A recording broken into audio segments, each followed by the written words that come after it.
Nuevamente nos encontramos en la entrevista del Longino, en el ciclo de entrevistas del Longino con figuras, con personajes, con nombres de la ciudad. Hoy estamos en la Dirección Regional de Gendarmería con el coronel José Vicente Proboste Sepúlveda, quien nos va a comentar y vamos a conversar sobre cómo está el servicio penitenciario, sobre cómo está Gendarmería en la región. ¿Qué tal, coronel? ¿Cómo está? Bienvenido aquí a las pantallas del ciclo de entrevistas del Longino. No, muchas gracias a usted por la invitación. Encantado. Tengo entendido que usted asume esta dirección regional hace muy poco, ¿no? Sí, en noviembre asumo ya en propiedad la dirección regional de Tarapacá, específicamente en donde tuve una experiencia acá, teniente, después capitán, muy productiva. Se aprende mucho y uno va conociendo la dinámica que hay de gendarmería a través del país. Me ha tocado cumplir funciones en muchas regiones y de una u otra manera uno va entendiendo, va aprendiendo y va conociendo que las realidades penitenciarias, a pesar de estar en un mismo país, son distintas de una región a otra y muchas veces dentro de una misma región, dentro de una ciudad y otra. Perfecto. Coronel, y en esta pasada a cargo ya de la Dirección Regional de Gendarmería, ¿cuáles son sus proyectos, cuáles son sus metas? ¿Qué es lo hay en la agenda? ¿Qué es lo que está en la agenda de la Dirección Regional de Gendarmería para este año 2023? Perdón. Bueno, dentro de la agenda principalmente está el poder, de una u otra manera, poblar nuevamente a Pozo Almonte, que entró en un periodo de reparación y mantención. Las cárceles o las unidades penales de una u otra manera siempre están requiriendo este tipo de trabajo, siempre es una inversión bastante grande, por tanto el periodo de ejecución de esta obra siempre va un poquito más allá de lo que uno puede esperar, justamente por los montos, por la cantidad de desgaste que va teniendo la infraestructura.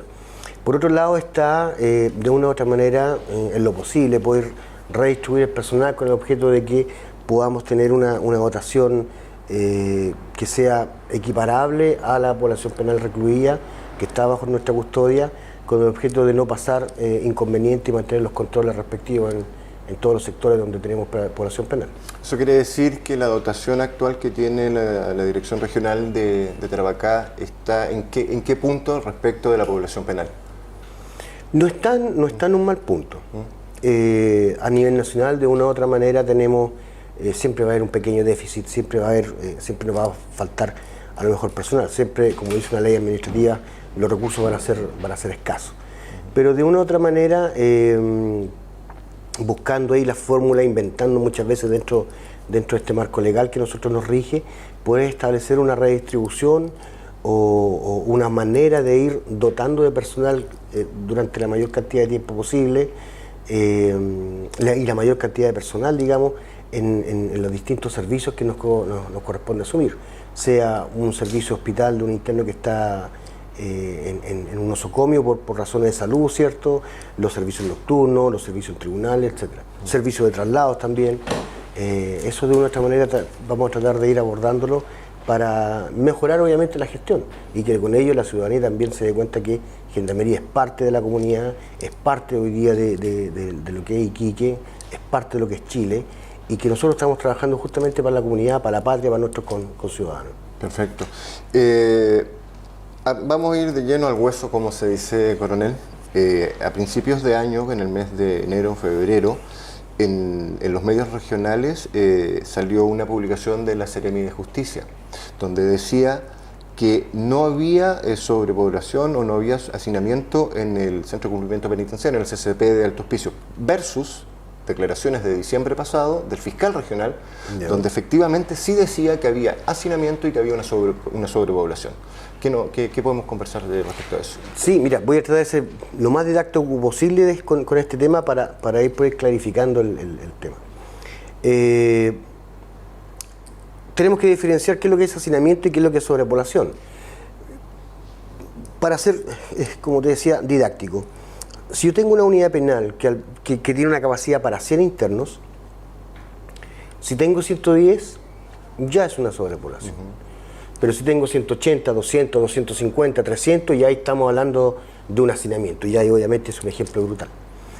Por tanto, no hay unidad penal en el país, o puede que unas pequeñas, a lo mejor pueden tener una dotación o una población penal por sobre, debajo de lo que, para lo que está habituado, para lo que está creada.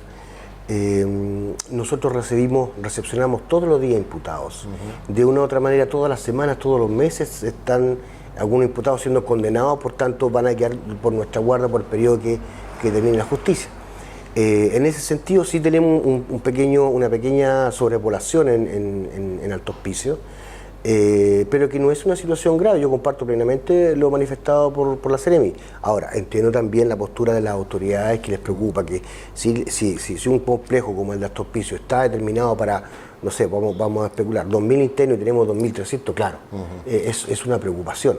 Es una preocupación para nosotros también, pero no es una situación que genere un riesgo mayor al que podamos tener con 2.000, con 1.800, con 1.500 internos, porque siempre la dinámica de la población penal es una, por tanto los procedimientos se van a tener que hacer, hayan o tengamos menos de lo que diga el penal, la cantidad de lo que diga el penal, o tenemos con un poco más de... ¿Y actualmente entonces cuál es la población que tiene el CCP de Alto Hospicio? Al día de hoy son 2.724, si mal no recuerdo, 2.427, perdón. ¿Con una capacidad para?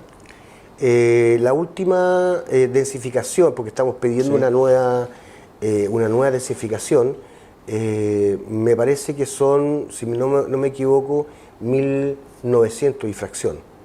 Tenemos un pequeño delta que es mayoritario a lo que está establecido.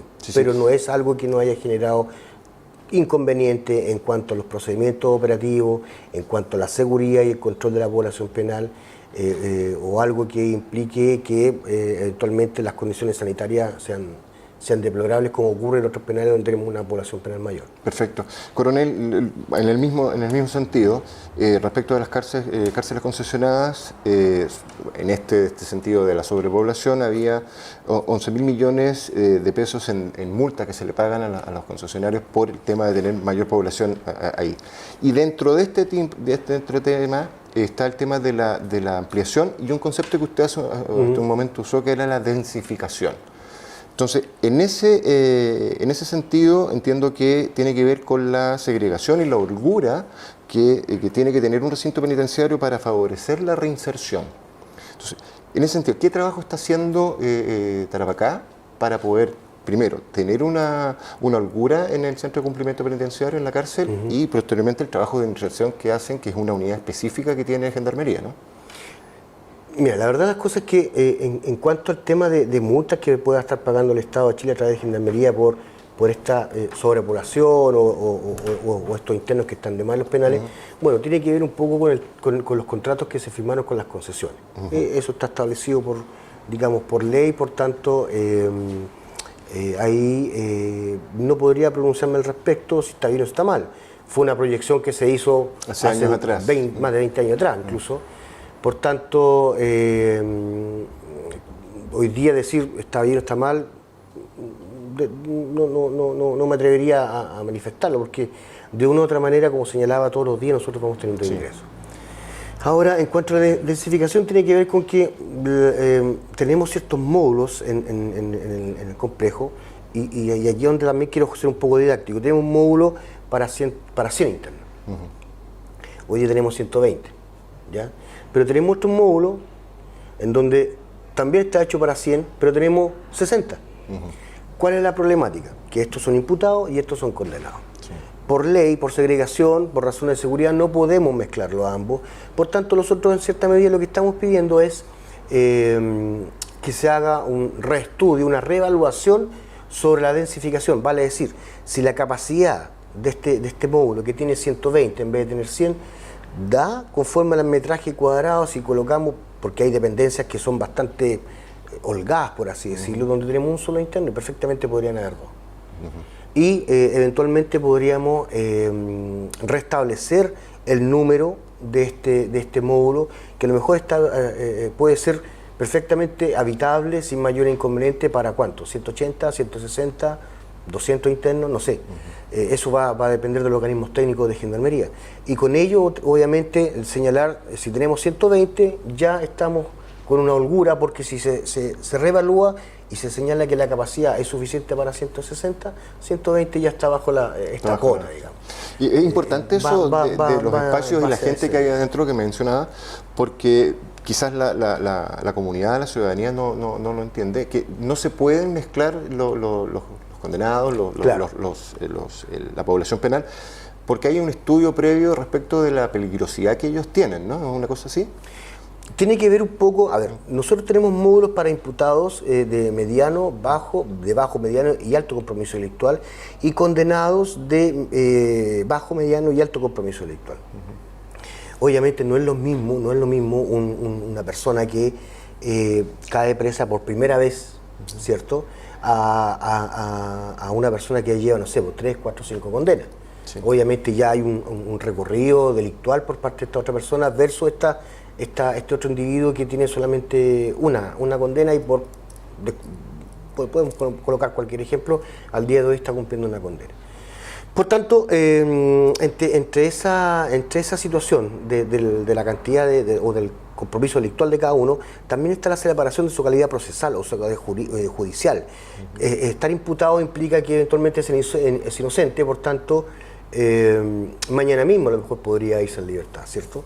Pero en cambio el condenado ya está establecido por ley de que es culpable de un ilícito, de un delito, por tanto la justicia determina que debe cumplir una pena. Y en base a eso no podemos tampoco juntarlo con los imputados. Y es más, me parece, ya no hay detenidos que eran del sistema antiguo, ya no hay personas que tengan causas pendientes con anterioridad a la reforma procesal penal, pero eventualmente podrían haber procesos que todavía están pendientes. Coronel, lo quiero llevar a esta idea de lograr la habitabilidad, pero también al mismo tiempo evadir, lo que un poco está hablando usted recién de no mezclar internos con el tema de la contaminación de carácter criminológico. Entonces, la inversión que hace Gendarmería en ese sentido, y aquí vamos a entrar al área de la reinserción, del trabajo que se hace por la reinserción. ¿Cómo un interno, le pregunto así desde el desconocimiento, ¿cómo se cuantifica o cómo se cualifica un interno para que pueda entrar en este proceso de inversión? ¿Depende de la condena, depende de los años que va a pasar en condena o depende del delito que haya cometido? ¿Cómo es la figura esa? Ya, ahí primero, con respecto a doblar la población penal, no es doblar la población penal en los módulos, tiene que ver con que si yo tengo X metros cuadrados y se estableció obviamente por comodidad, por estándares internacionales, ¿cierto? Se establece un número determinado de internos, eventualmente si yo aumento no es doblarlo, pero eventualmente ese metraje que yo tengo me permite albergar más internos o imputados, por tanto no es doblarlo, sino es que estamos dentro de los márgenes que nos permite, digamos, la exigencia y los estándares internacionales en materia penitenciaria. Ahora, en relación a los condenados para que puedan optar eventualmente a beneficio o a trabajo de reinserción, ahí también tenemos que ser un poco didácticos. Si imaginemos que esta mesa son personas condenadas, la última persona condenada y la persona que lleva más tiempo. La persona que está recién condenada puede empezar a trabajar dentro de un penal, un poco dentro de las dinámicas, ya sea un penal concesionado o un penal tradicional. Pero obviamente hay una especie de lista de espera, en donde en la medida que yo siendo condenado voy postulando. Ahora bien, muchas veces el interno condenado, en la medida que va pasando el tiempo, más o menos cuando él se acerca a la mitad de la condena, empieza como a levantar la mano para ser considerado para alguna actividad dentro del penal. Antes no le interesa porque eventualmente no le va a servir. ¿Y por qué digo esto? Porque hay leyes que lo favorecen. En este caso, por ejemplo, la ley de rebaja de condena, en donde tiene que cumplir un cierto periodo de condena con muy buena conducta para postular. Y ahí es donde una comisión que es externa a la Gendarmería le otorga 2 o 3 meses por año dependiendo de su conducta. Lo mismo pasa con los beneficios intrapenitenciarios. Más o menos, en la mitad de la conducta, el interno, o sea, la condena, el interno empieza a mostrarse desarrollando algún tipo de actividad en los penales tradicionales de manera artesanal, incluso construyendo mesas, reparando sillas, haciendo mobiliarios, en algunos casos reparando calzado, otros con labores de costura, por ejemplo, y otros pasan a trabajar a las labores que se necesitan dentro del penal, en el rancho, ¿cierto?, para la preparación de la alimentación de la población penal, y con eso se hace una preparación previa, porque no cualquiera puede llegar y manipular alimentos y tiene que darse también bajo ciertos estándares. Ahora, los trabajos que están establecidos dentro de este mundo, digamos, penitenciario, nos permite de una u otra manera ir haciendo incluso hasta colocaciones laborales, pero para eso, y me voy a referir a un penal determinado. Puente Alto tiene un set cerrado al interior, entonces el interno, cuando reúne los requisitos, postula este set. Y en este set trabaja y tiene una remuneración mensual, porque están haciendo una prestación de servicio, una empresa externa. Eso ocurre muchas veces con los centros de estudios, el Centro de Estudio y Trabajo, que la sigla es CET. Por otro lado, en los penales concesionados, también el interno, cuando se acerca a la condena, o sea, se acerca a la mitad de la condena, empieza también a mostrarse, porque él sabe que de una u otra manera, si él empieza a trabajar en un penal concesionado, él puede recibir también una remuneración, porque es la concesionada la que lo contrata, por así decirlo, y le paga.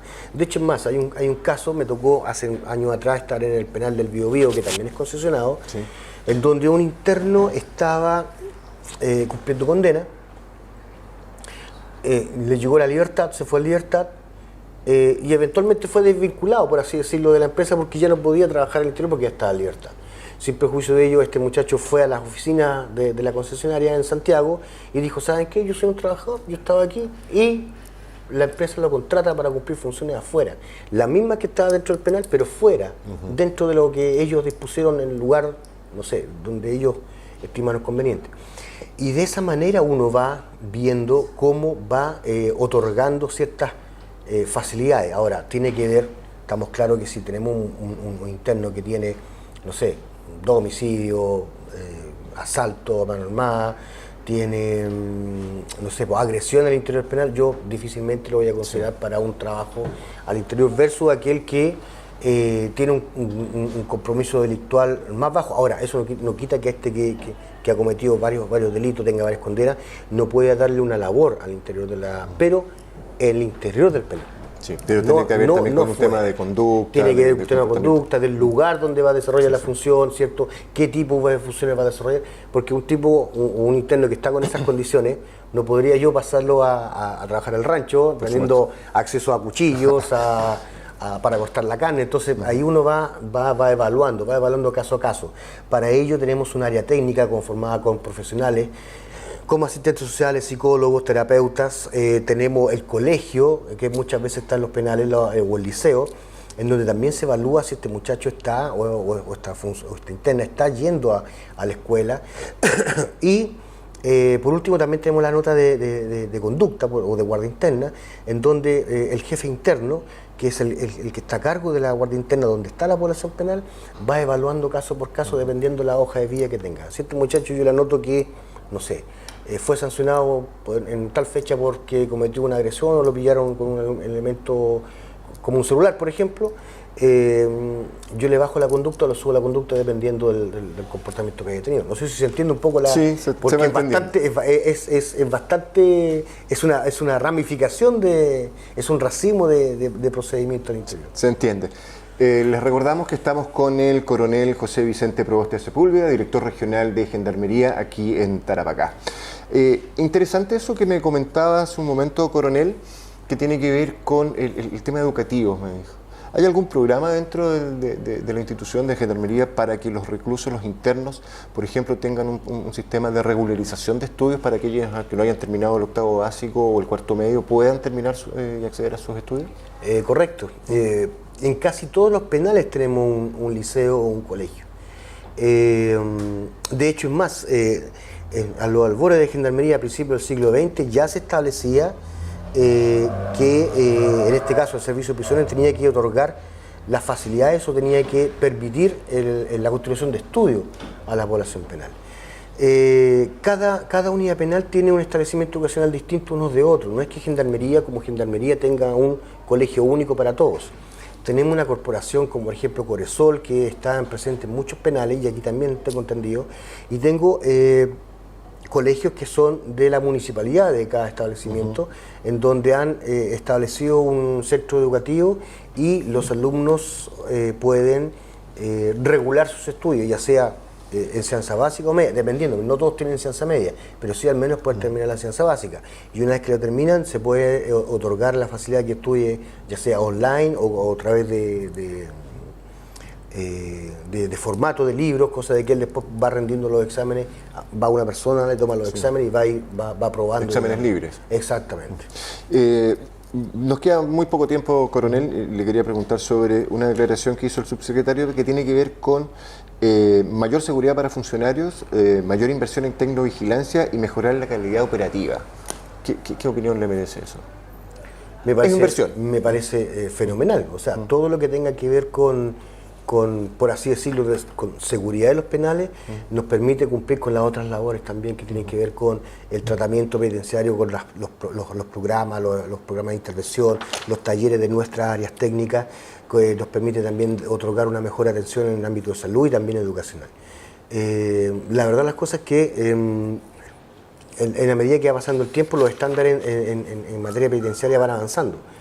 Van creciendo, van teniendo una mayor envergadura. Por tanto, para poder lograr esos estándares en la medida de lo posible, necesitamos también inversión, necesitamos también recursos. Y eso tiene que ver desde el punto de vista logístico, desde una silla en un lugar determinado hasta un equipamiento de seguridad, un procedimiento grave, un motín, intento de fuga, para poder dar cumplimiento y, como dije, trabajar para la comunidad, porque para eso está Gendarmería, para otorgarle la seguridad a la comunidad y a las personas que están fuera de nuestro muro. El último tema que me gustaría conversar con usted, coronel, y tiene que ver con estos nuevos estándares, estas nuevas visiones, estas nuevas formas que hay en la comunidad. Y hay uno en específico que habla sobre los nuevos estándares trans, o también el protocolo trans, que tiene que ver con proteger los derechos de las diversidades y las disidencias sexogenéricas en el contexto penitenciario. ¿Cómo se aplica esto o qué opinión le merece? La verdad, la cosa es que desde que Gendarmería ha operado en Chile, desde que Gendarmería está, nosotros hemos recibido personas con una identidad sexual distinta a la mayoría, o al resto de las personas, no la mayoría. Por tanto, una vez le dije a alguien, no recuerdo, hace muchos años atrás, de la Defensoría o del IDH, hace mucho tiempo atrás, le dije que nosotros podíamos dar cátedra de eso, porque nosotros siempre, toda la vida, como Gendarmería, hemos tenido personas con una orientación sexual distinta a los demás. En la mayoría de las unidades, no todas las unidades pueden albergar a internos con una orientación sexual distinta, pero la mayoría de las unidades sí tienen un espacio, un módulo, una torre, un patio, un colectivo, un pabellón, que de una u otra manera los mantiene alejados del resto de la población penal. Porque muchas veces estos internos, como no son violentos, pueden ser víctimas de algún tipo de maltrato por el resto de la población penal. Por tanto, como su condición es distinta a los demás, ellos quedan recluidos en un módulo, un patio, un pabellón distinto al resto, así como ocurre con el condenado, como es el del imputado, como es el del adulto mayor.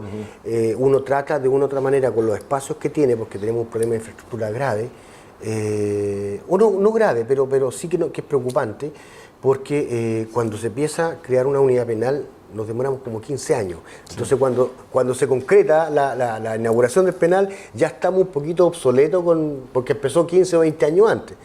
Entonces, dentro de la vorágine que tenemos al interior de la unidad, en donde albergamos muchos tipos de internos, más allá de que se han condenado imputados, por su orientación sexual, por su contagio criminógeno, por la calidad del delito, vamos de una u otra manera preparando o albergando en distintos dormitorios, como decía, con el objeto de mantener esta segregación al interior del penal. Perfecto. Y esta última pregunta, ya cerrando, ya me hicieron una seña y que nos quedan poco, 1 o 2 minutos nos quedan.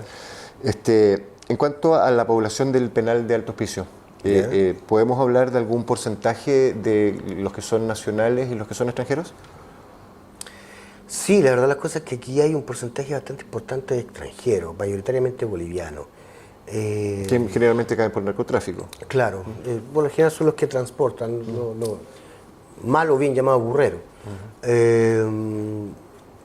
Cerca del 40% de la población recluida en estos pisos es extranjera, mayoritariamente boliviana.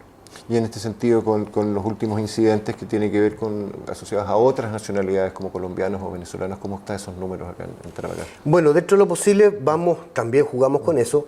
Los bolivianos los dejamos en un sector determinado, los colombianos en otro, los venezolanos en otro, no sé, dominicanos, haitianos, chilenos, los vamos separando, digamos, para que no haya un cruce, digamos, de contagio criminógeno también. Porque uno aprende del otro y el otro aprende de uno, entonces al final se transforma, muchos dicen, en la escuela o la universidad del delito. No sé, yo discrepo un poco con eso, porque he notado, y a algunos les parecerá un poco inverosímil lo que digo, yo he podido apreciar de que hay personas que han encontrado un poco de dignidad en las cárceles. Uno puede decir, ¿pero cómo? Sí, porque de una u otra manera tiene una cama donde dormir, tiene acceso a un baño, tiene acceso a una ducha y tiene 3 comidas diarias. Muchas veces eso en la calle no se da.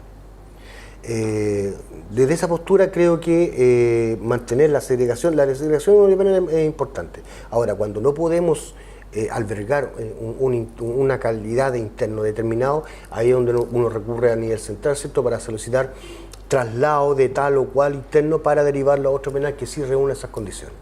Coronel, muchísimas gracias por su tiempo, muchísimas gracias por conversar con el Longino TV, con Diario El Longino, y estamos, a eso lo recuerdo, estamos en www.diariolongino.cl y a través del canal de YouTube de Longino TV. Hoy, esta tarde, la entrevista del Longino, el coronel de Gendarmería, don José Vicente. Sí, sale completo el nombre. Claro. Coronel, muchísimas gracias entonces por su tiempo. No, gracias a ustedes.